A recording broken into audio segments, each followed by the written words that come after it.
there's been a little bit of pushback from West N.A. Price towards the paleo movement, particularly towards you.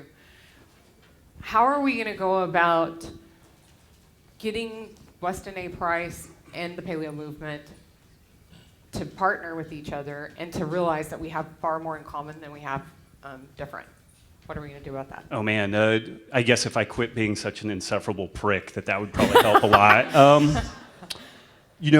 Pretty early on, I recognized that the food quality was going to be like kind of where we win and lose this story. I had access to food, and the access piece. When I became aware of the Farm to Consumer Legal Defense Fund, then that was the thing that I was like, I don't care what hat you want to wear.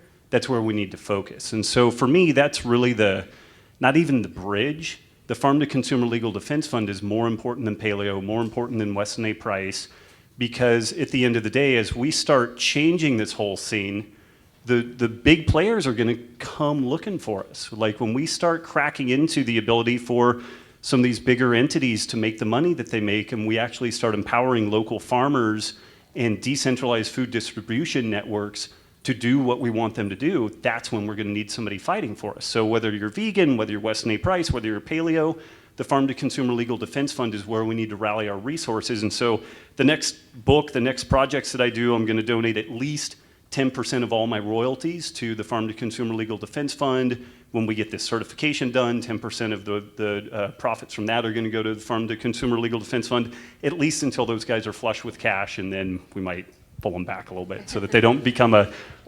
grossly inefficient entity. But for me, that's where, instead of getting into a pissing match about like whose philosophy is right or wrong, or even making it about me or anyone else, and we just focus on the Farm to Consumer Legal Defense Fund, and then we're really focusing on the entity that is going to provide all of us access for the type of food that we want.